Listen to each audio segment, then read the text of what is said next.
मुझे आने का मौका नहीं मिला। मैं भारतीय जनता पार्टी का भी विशेष तौर पर धन्यवाद करता हूं कि उन्होंने मुझ में एक आशा देखकर मुझे मौका दिया और मैं सेठ जी के साथ 1962 से उनके राजनीतिक सफ़र में पढ़ाई के साथ साथ अपने व्यापार के साथ साथ भी काफ़ी रुचि रखता था और उनसे काफ़ी प्रेरणा मिली, काफ़ी सीखने को मिला। नुकसान तो नहीं हुआ, उसके पास माल रखा है, उसका माल कम भाव में बिक रहा है और गवर्नमेंट की वो क्वालिटी है, तो हम उसको कहेंगे खतरा कहाँ है, खतरा हुआ पूरे देश में 33वें नंबर पर है और रोहतक हरियाणा में दूसरे नंबर पर है। ये हमारे कर्मचारियों की सफाई का ही नतीजा है कि रोहतक शहर में आपका और शहरों में भी जाना होता होगा, इतनी सफाई रोहतक शहर की है, इतनी शायद हरियाणा में कहीं आपको देखने को नहीं मिली हो। ICTM मीडिया न्यूज़ दैनिक हरियाणा की टीम आज पहुंची है रोहतक के मेयर श्री मनमोहन गोयल जी के निवास स्थान पर पहुंचे हैं हम। मैं थोड़ा सा परिचय गोयल साहब के बारे में देना चाहूँगा क्योंकि मैं भी रोहतक से ही बिलोंग करता हूँ कि इनके पिताजी सेठ श्री कृष्ण दास जी जो पूर्व मंत्री रहे हैं, उनके बेटे हैं मनमोहन गोयल जी और बड़े समाज सेवक और उदार दिल थे इनके पिताजी। और क्योंकि परिवार से सीखने को मिलती हैं कुछ चीज़ें, उन्हीं के कदमों पर चलते हुए मनमोहन जी भी काफ़ी सामाजिक मतलब गरीब वर्ग के एक तरह से शुभ चिंतक लगा लो, गरीब लोगों के मददगार लगा लो, काफ़ी मतलब सामाजिक आदमी रहे हैं ये और समाज सेवा में रुचि रही है मनमोहन सिंह जी की। और आज शायद उसी का परिणाम है कि इनको मेयर के पद पर लोगों ने बिठाया। तो सर आप हमारे चैनल में आपका स्वागत है। धन्यवाद सर। सबसे पहला मेरा ये सवाल कि आप तो एक समाज सेवक थे और राजनीतिक रहा है, तो अभी बीच में काफ़ी दिन से शायद आप राजनीति से दूर रहे या क्या कारण रहा जो दिखाई नहीं दिया? सबसे पहले तो मैं न्यूज़ चैनल के सभी श्रोताओं को दीपावली की बहुत बहुत शुभकामनाएं देता हूं, उनके परिवार को कि दीपावली आपके लिए पूरा वर्ष खुशियां लेकर आए और आपका परिवार, आपके साथी सब मंगलमय जीवन व्यतीत करें और दीपावली की बहुत बहुत शुभकामनाएं। धन्यवाद सर। हमारे चैनल की तरफ से भी आपको दिवाली की बहुत बहुत मुबारकबाद हो। आपके प्रश्न के मुताबिक मैं लगभग सेठ जी के साथ 1962 से उनके राजनीतिक सफ़र में पढ़ाई के साथ साथ अपने व्यापार के साथ साथ भी काफ़ी रुचि रखता था और उनसे काफ़ी प्रेरणा मिली, काफ़ी सीखने को मिला, काफ़ी संस्कार मिले। उनका एक ही मकसद था कि हमें जो जीवन मिला है वो समाज की सेवा करने के लिए और ज़रूरतमंदों की सेवा करने के लिए, ताकि हमारा भविष्य उज्जवल रहे और हम किसी प्रकार से कोई जीवन में त्रुटि ना आए, ताकि हम समाज की सेवा पूरी तरह करते रहें। और मैं कभी भी राजनीति से दूर नहीं रहा। ये ठीक है कि मेन पर्दे पर मुझे आने का मौका नहीं मिला। मैं भारतीय जनता पार्टी का भी विशेष तौर पर धन्यवाद करता हूँ, आभार प्रकट करता हूँ कि उन्होंने मुझ में आस्था रखकर मुझे मेयर चुना और मुझे उनकी कृपा से ही एक प्लेटफार्म मिला जिस पर मैं आज भी सेठ जी द्वारा दिखाए हुए रास्ते के अनुसार मानवता की जिस प्रकार भी सेवा होती है मैं करने की भरसक प्रयास करता हूँ। और किसी प्रकार का मैं किसी आदमी में भेदभाव की रीति से ना मेरे मन में आती है और ना मैं ही कोई करता हूँ। सर आप कुछ दिन शायद कांग्रेस में भी रहे हैं? नहीं, मैं 1962 से लेकर और 2014 तक, मतलब हमारा परिवार शुरू से ही कांग्रेस में रहा है और मैं 2014 तक रहा हूँ। 2014 में मैंने भारतीय जनता पार्टी ज्वाइन की थी और मैं पहले कांग्रेस में था और अब मैं भारतीय जनता पार्टी का एक कार्यकर्ता के रूप में काम कर रहा हूँ।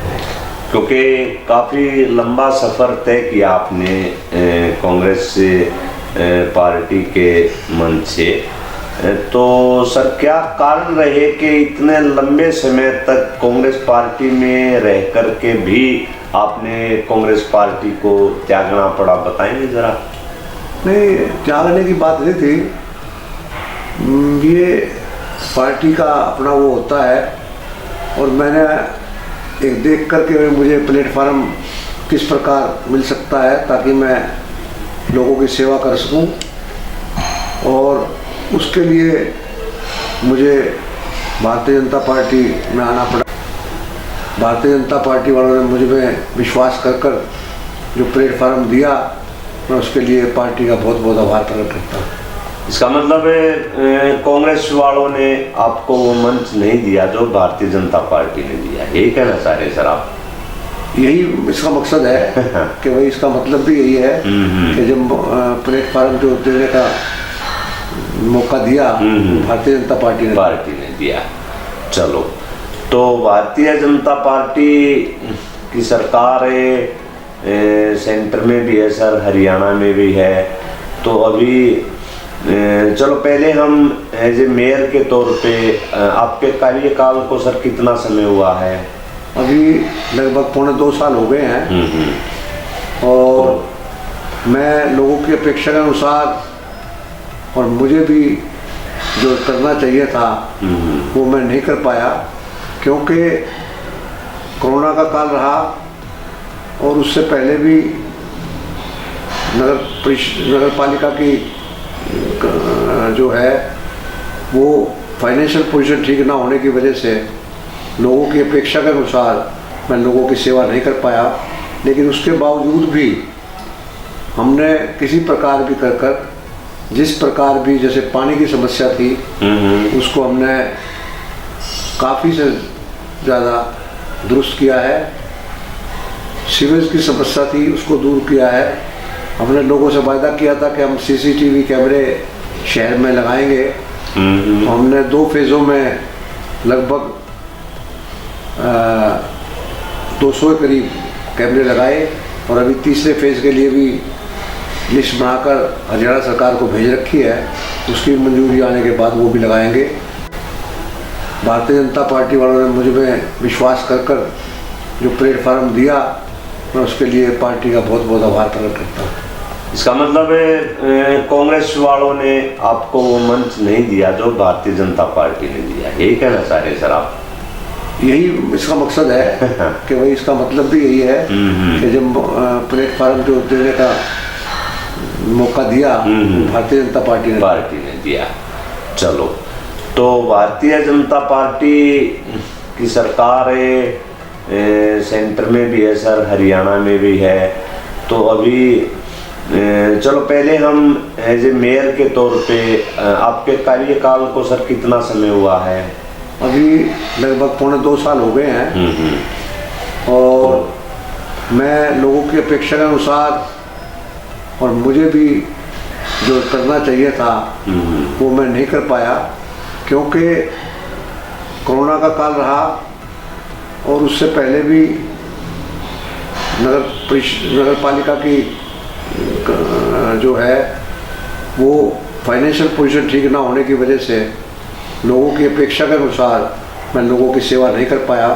लेकिन उसके बावजूद भी हमने किसी प्रकार भी कर जिस प्रकार भी, जैसे पानी की समस्या थी उसको हमने काफ़ी से ज़्यादा दुरुस्त किया है।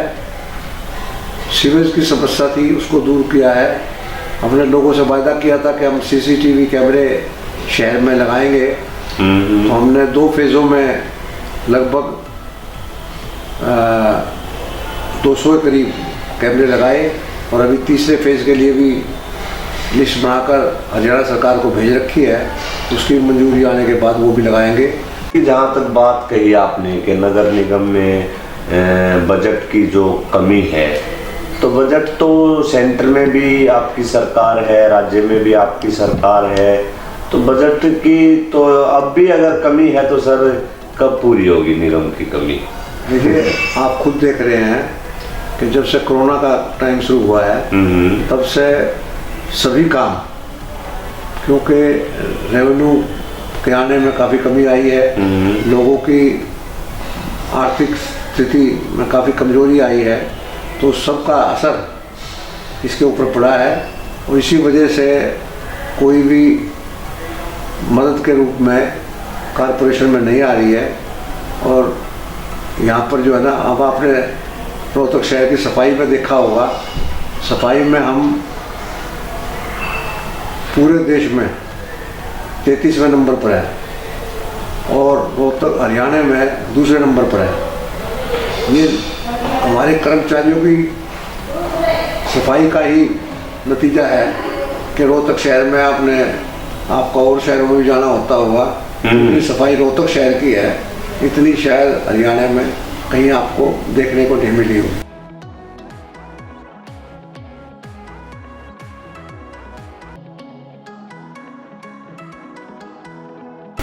सर, आपने विकास की जब मैंने बात की, पैसे की, बजट की बात की, तो आपने एक बात कही कि कोरोना की वजह से रेवेन्यू जो है कम आया सरकार के पास, जिसकी वजह से पैसे की कमी है। परंतु सर, अगर सरकार के पास पैसे की कमी है तो जब चुनाव आता है तो चुनाव में सरकार पानी की तरह पैसा बहाती है और लोगों की समस्याओं की जब बात आती है तो फिर रेवेन्यू की बात कहीं ना कहीं सुनने को मिलती है आप लोगों से। तो इसके बारे में क्या कहेंगे आप? देखिए, मैं तो आपको कॉरपोरेशन की फाइनेंशियल पोजीशन की बात बता सकता हूँ और कॉरपोरेशन की फाइनेंशियल पोजीशन जो है वो मैंने आपको बताई है।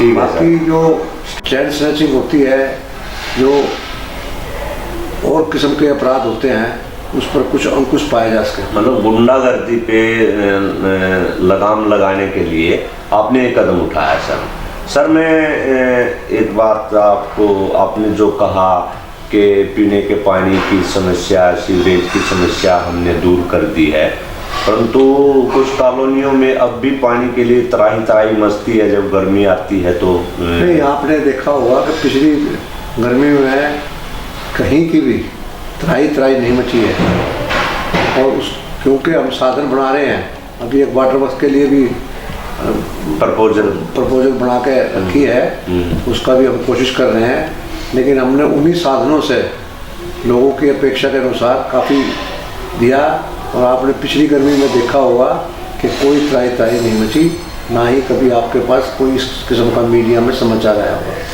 नहीं सर, जो ये अपना सोनीपत स्टैंड पे वाटर वर्क्स है, असल में यहाँ कई बार तो नहर में जो पानी है वो काफ़ी दिन में आने की वजह से भी पानी की समस्या उत्पन्न होती है, ऐसा कई बार देखा गया। तो इसके लिए भी आप सिंचाई जो भी डिपार्टमेंट है उनसे बात करनी चाहिए आपको। ऐसा है कि उसके लिए हमने यहाँ पर 3 टैंक हैं, तीनों टैंकों की जब से बने थे, मुझे याद पड़ता है जब मैं सेठ जी नगर पालिका के प्रधान थे, तो उन्होंने वाटर वर्क्स बनवाया था और सरदार प्रताप सिंह के उन्होंने इसका ओपनिंग की थी।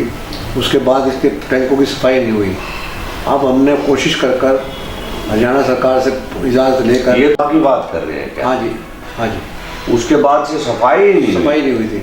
अब जो है पहली बार इसका 12-12 फुट 13-13 फुट मिट्टी थी, वो निकाली, तो उससे फ़ायदा ये हुआ कि 12-13 फुट हमारे यही टैंकों में पानी ज़्यादा आने लगा और उससे पिछले साल काफ़ी सुधार हुआ।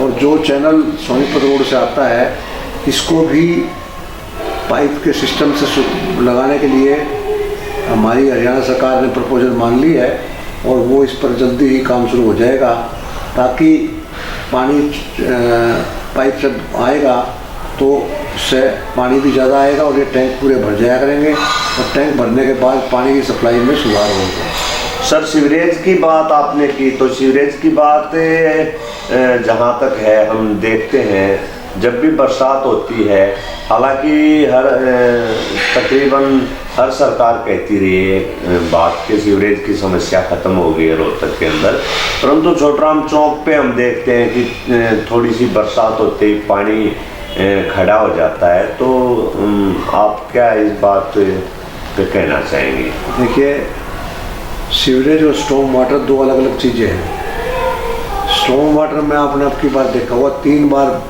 काफ़ी तेज़ बारिश हुई है। बारिश इस साल वैसे कम हुई है हमारे रोहतक। हाँ जी, हाँ जी, कम हुई। लेकिन जब 3 बार बारिश हुई है तो हमने सवेरे जब लोग उठे तो 9 बजे तक पूरा रास्ता साफ़ किया। इत्तेफाक से रात को 1 बजे 1:30 बजे बारिश हुई और बारिश जैसे ही ख़त्म हुई है सवेरे 4 बजे 5 बजे पानी को निकासी कर 9 बजे तक हमने क्लियर कर दिया था। शायद आपको ये याद होगा, आपने देखा होगा।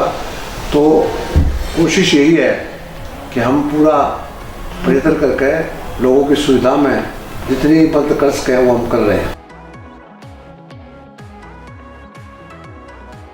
इसमें एमएसपी की गारंटी हो, तो एमएसपी की गारंटी के बारे में सर आप क्या कहेंगे? गारंटी तो नहीं है ना? एमएसपी गारंटी यही है कि एमएसपी का पहले भी बिल दी थी, बार बार प्रधानमंत्री जी कह रहे हैं, मुख्यमंत्री जी कह रहे हैं कि एमएसपी थी, एमएसपी है, एमएसपी रहेगी। सर, है, रहेगी और कहने में, कथनी और करने में बहुत अंतर होता है। एक तो नियम बनाया जाए या प्रस्ताव पास किया जाए कि एमएसपी से उनकी एक ही डिमांड है सर, कि एमएसपी से विपक्ष की भी, निर्दलीय विधायक बलराज कुंडू जी की भी और इनेलो से अभय चौटाला जी की भी, कि एक और कानून बना दिया जाए कि भाई अगर कोई एमएसपी से नीचे खरीदता है तो उसके लिए सजा का प्रावधान किया जाए। तो इसमें क्या दिक्कत है सरकार को? आज तक जब से पहले भी तो एमएसपी थी, पहले ये कानून क्यों नहीं बना? अब क्यों क्या मांग रहे हैं? सर, ये तीन जो अध्यादेश है, इस तरह के अध्यादेश भी तो पहले नहीं आए कभी, अब क्यों आए हैं ये? नहीं, अब जो आए हैं वो तो जमींदारों का आमदनी दुगनी करने के लिए आ रहे हैं। तो वो भी तो जमींदारों को रेट की गारंटी दिलवाने के लिए नहीं है ना सर? वो गारंटी तो हो ही नहीं। जब उस रेट से भी ऊपर मिलेगा, जब उनको एक प्लेटफार्म मिल गया कि आप उससे भी ज़्यादा बेचोगे, आप एग्रीकल्चर कंट्रैक्ट फार्मिंग होगी जो कि सारे विश्व में होती है, तो उसी बेस पे तो ये होगा, उसी से तरक्की होगी। आप ये तरक्की को रोकने के लिए अगर कोई कह देता कि भाई आप सिलेंडर क्यों दे रहे हो महिलाओं को, शुरू में जब बना तो सिलेंडर का ये होगा जी, ये होगा जी, अब सिलेंडर सबको मिल रहे हैं ना, उससे घर घर में ये प्रधानमंत्री जी की नीतियों में पूरा उन्होंने दिया समर्थन। और जिस प्रकार से उज्ज्वला योजना में महिलाएं खुश थी, जिस प्रकार घर घर शौचालय बनने में लोगों को मदद मिली है, लोगों को पूरी सेटिस्फेक्शन थी, उसी की वजह से पिछले बार से अब की बार 17,000 वोटें ज़्यादा मिली है। पिछली बार 37,000 मिली थी, अब की बार 52-53,000 वोट मिली है। तो इसी का नतीजा है कि हमें वोट ज़्यादा मिली है। हार जरूर हुई है, वोट बैंक तो सर बढ़ाया, परंतु हार लेकिन हार हुई है। हार तो हार ही होती है। हाँ जी। और मैं उसके लिए भी बड़ौदा की जनता का धन्यवाद करता हूँ कि उन्होंने भारतीय जनता पार्टी में आस्था व्यक्त कर काफ़ी मदद की है। तो मतलब काफ़ी मदद की है, आपका वोट बैंक भी बढ़ा है। तो क्या आप अब बड़ौदा में विकास की तरफ ध्यान और भी ज़्यादा देंगे सर? अगर आप धन्यवाद कर रहे हो जनता का, तो इसका मतलब आप बड़ौदा की जनता से खुश हैं?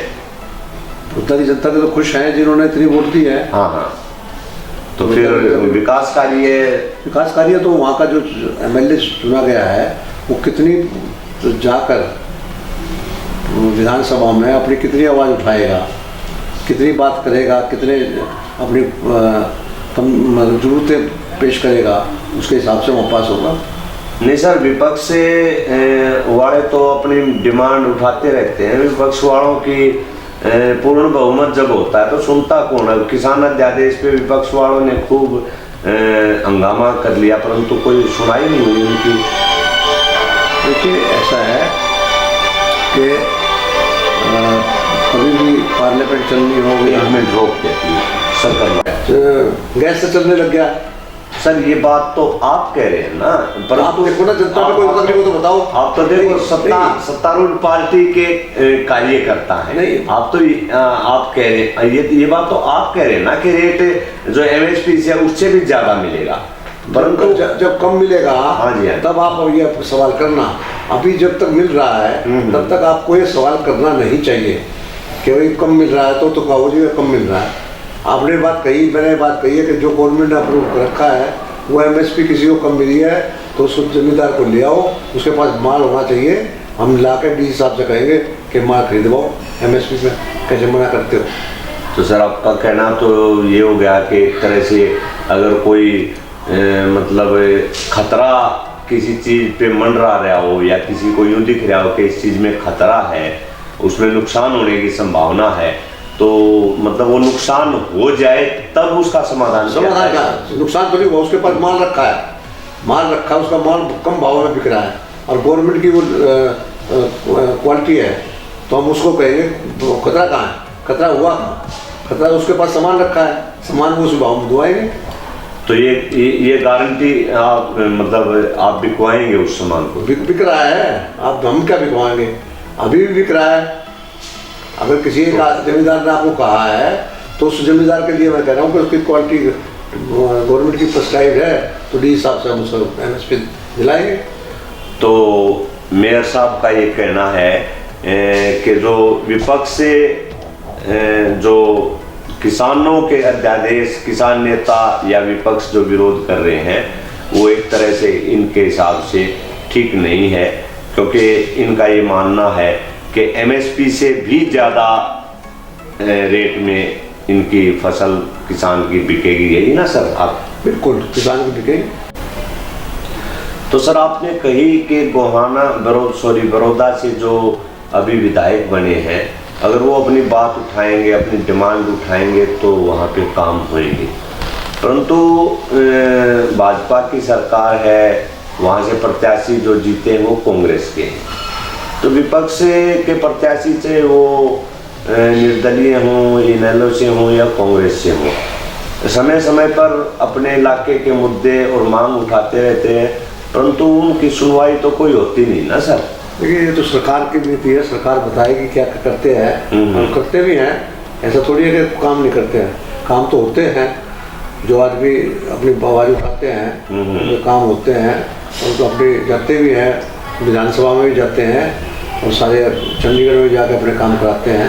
नहीं सर, ये तो चलो एक अभी विधायक बने हैं इंदुराज जी, परंतु उससे पहले भी जैसे हम देखें कि महम से निर्दलीय विधायक बलराज कुंडू जी हैं, अभय चौटाला जी हैं, अपने विपक्ष के नेता भूपेंद्र हुड्डा जी हैं, काफ़ी मजबूती के साथ इन्होंने किसानों के पक्ष को रखा। विधानसभा में किसानों के जो अध्यादेश 3 बिल पास किए हैं उनका काफ़ी विरोध किया, परंतु उसके बावजूद भी कोई सुनवाई तो नहीं हो रही ना सर? सुनवाई क्यों नहीं हुई? अगर मिनिमम प्राइस ना मिला हो तब तो कहो कि सुनवाई नहीं हुई है।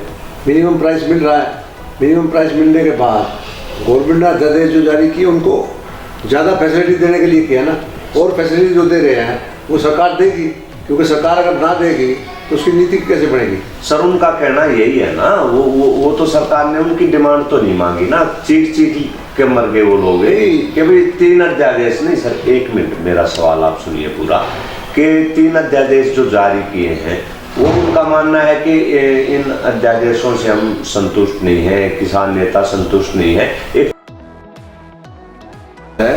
वो तो स्टेट के फाइनेंस मिनिस्टर आदरणीय मुख्यमंत्री जी ही इसके ऊपर प्रकाश डालेंगे कि वो कब तक सुधर कर सामने आएगी।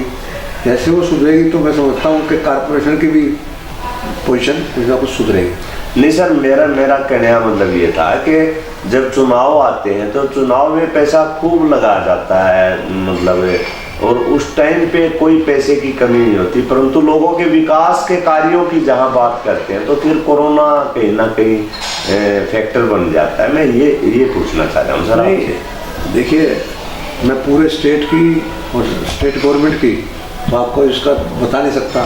मैं तो आपको कारपोरेशन की बात आई है, और कारपोरेशन की जो बात है उसमें ना तो इलेक्शन की बात है, जो ना तो कारपोरेशन के जब चुनाव आते हैं तो उस पर खर्च करती है। वो तो जो लोग अपनी तरफ से जो चुनाव लड़ते हैं उसमें जो खर्चा करते हैं वो लोगों का खर्चा होता है, गवर्नमेंट का तो होता नहीं है। नहीं, गवर्नमेंट का नहीं होता सर, चलो वो पार्टी का होता है, परंतु आपने क्या प्रपोजल वगैरह सरकार को भेजे फाइनेंशियल, उसके लिए आर्थिक मदद के लिए अपने रोहतक के लिए? वो तो रेगुलर जाते हैं, पूरा बजट बनकर जाता है, लेकिन वो बजट में जैसे हमें एलोकेशन होगी तो उसका विकास में प्रभाव पड़ेगा। तो आपके हिसाब से कितने दिन में जो वित्तीय स्थिति है, आर्थिक दशा अपने निगम की सुधर जाएगी सर, जिससे हम लोग ये सोच सके कि भाई इतना समय और लगेगा विकास कार्यों में? कुछ बताइए। सबसे पहले तो कोरोना की महामारी जिसकी एमएसपी जो रेट निश्चित था उस एमएसपी पे मिला है, एमएसपी से 1 पैसा कम नहीं मिला। एमएसपी को गवर्नमेंट ने पूरा खरीद रही है। कोई भी भाई ये कहे कि मेरा धान जो है वो जो गवर्नमेंट ने प्रेस्क्राइब कर रखा है उसमें जो एमएसपी दे रखी है उस एमएसपी से कोई पैसा कम नहीं मिला किसी को। नहीं, अगर कोई 1-2 किसान ऐसे, मेरी बात हुई है सर, अगर कोई कहता है तो क्या उनका समाधान करवाएंगे आप? हम बिल्कुल कराएंगे। हम डीसी साहब के पास लेकर चलेंगे उनको। कैसे कहते हैं कि भाई वो जो उन्होंने गवर्नमेंट ने कहा कि इस किस्म का ये एमएसपी है और उसने उसी किस्म का बिल्कुल क्वालिटी वही है, हाँ जी, उसको एमएसपी मिलेगा। सर नहीं मिला ना? मिला है जी, मिलता है। आपको ऐसा आदमी है उसको ले आओ, डीसी साहब के पास ले जाके साबित करेंगे उसका। आप समाधान करवाएंगे? समाधान जो है डीसी साहब के पास लेके जाऊंगा मैं उसको। हाँ, मतलब सर आप समाधान करवाएंगे, आपका कहने का मतलब? हाँ, बिल्कुल डीसी साहब के पास ले जाकर उसका समाधान करेंगे। तो बड़ौदा चुनाव में सर मुख्य मुद्दा असल में आपका विकास का था, परंतु बड़ौदा वालों का, क्योंकि बड़ौदा में 10 दिन तक रहा हूँ मैं, कवरेज की है, तो बड़ौदा वालों का ये कहना था कि 6 साल में भाजपा सरकार ने बड़ौदा में एक भी ऐसा काम, कोई काम किया ही नहीं। तो इसके बारे में क्या कहेंगे आप? बड़ौदा में देखिए, मैं बड़ौदा की हर बात को तो मैं समझता नहीं हूँ, हाँ जी, देखता नहीं हूँ, लेकिन मैं भी वहाँ 5-6 बार गया हूँ इलेक्शन के दौरान सर, इलेक्शन के दौरान, और लेकिन लोगों को पूरी तरह से सेटिस्फेक्शन थी। लोगों ने काम को देखा, मोदी जी की नीतियों पर प्रभावित होकर, आदरणीय मुख्यमंत्री जी की नीतियों पर प्रभावित होकर लोगों ने वोटें दी हैं, लेकिन ग्रामीण अंचल होने की वजह से हमें हार देखनी पड़ी। और मैं ये सर एक मिनट रोकूंगा आपको, इसका मतलब ग्रामीण अंचल में आपकी सरकार विकास कार्य कम करती है, शहरी अंचल में ज़्यादा करती है क्या? कुछ ऐसा नहीं है? ऐसा नहीं है, ऐसा नहीं है। लोगों के सोचने का ये है, जैसे एक मिथ्या प्रचार किया गया कि जी अभी 3 बिल पास किए हैं, आपका एमएसपी ख़त्म कर दिया। और लोगों को जब उन्होंने धान बेचा तो उनको एमएसपी मिल रहा है, तो थोड़ा प्रभाव कम हुआ। अब ये मिथ्या प्रचार जो भी होता है, गवर्नमेंट ने वो काम किया है ताकि लोगों को दो जगह मिले, एक एमएसपी में और एमएसपी से भी ज़्यादा मिलने वाला काम हो तो प्राइवेट भी बेच सकेंगे। पहले ऐसा नहीं था, पहले उसको मंडी में लाना पड़ता था। सर ज़्यादा की बात तो तब होगी ना जब एमएसपी ही मिले। किसान तो ये कह रहा है कि एमएसपी भी नहीं मिल रहा। मेरी अभी 1-2 किसानों से बात हुई तो उन्होंने कहा कि हमें 2100-2100 रुपये में, जबकि धान का रेट ज़्यादा है, एमएसपी ज़्यादा है, और उनको कम रेट में अपनी फसल बेच करके घर लौटना पड़ा। तो नहीं, देखिए, बारे में आप धान की कई किस्म है। जो धान की PR किस्म है वो गवर्नमेंट की तरफ से 1850 रुपये निश्चित है और उससे कम किसी को मिला नहीं है और सबको एमएसपी मिला है। लेकिन जो इन्होंने और किस्म बो दी जिसकी फसल ज़्यादा होती है, वो गवर्नमेंट ने एमएसपी में निकली थी, वो इन्होंने कम में बेचना पड़ा। सर उसकी एमएसपी तो ज़्यादा थी ना, किसकी फारिग होती है, उसके बाद ही इस बात का जवाब मिल सकेगा। क्योंकि कोरोना जब तक रहेगा तब तक तो इसके लिए कुछ भी कहना असंभव है। सर सरकार तो ये कह रही है कि प्रधानमंत्री जी, मुख्यमंत्री जी, कि कोरोना तो रहेगा, कोरोना के साथ ही हमें रह करके जीना पड़ेगा, तो ये समस्या तो मिटने वाली है नहीं। लेकिन ये तो आप महसूस करते होंगे ना। हाँ जी, कि जैसे अगर ये कोरोना रहेगा तो लोगों की आर्थिक दशा भी नहीं सुधरेगी। अगर लोगों की आर्थिक दशा नहीं सुधरेगी तो रेवेन्यू सरकार का आना भी नहीं सुधरेगा।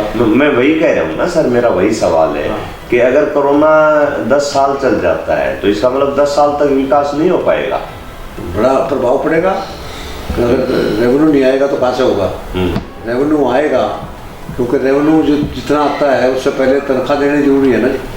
तनख्वाहें देने के बाद जो बचेगा वही तो विकास पे लगेगा ना। चलो सर, अंत में मेरा एक सवाल कि सबका समान, सबका विकास, सबको समान की बात करती रही है भाजपा, और आज राज्य में भाजपा की सरकार है, उसके बावजूद भी बड़ौदा उपचुनाव में सरकार या आपका कैंडिडेट को हार का सामना करना पड़ा। उसका क्या कारण रहा? क्या कहीं विकास बड़ौदा में नहीं हुआ, कम हुआ, क्या कहेंगे आप? देखिए, वो ग्रामीण क्षेत्र का इलाका है और पिछले काफ़ी दशकों से कांग्रेस की सीट रही है। और जहाँ तक हमारा चुनाव का बात है, हमने पिछले बार से 1 साल के अंतरकाल में ही पिछली बार से 17,000 वोट ज़्यादा लिए। 17,000 वोटें हमें की बात छोड़िए, एमएसपी से भी ज़्यादा रेट पे बिकेगी, और एमएसपी पे दिलवाने की तो गारंटी मेयर साहब का कहना है कि सरकार की अल्टीमेटली जिम्मेवारी रहेगी, है और पीछे भी थी।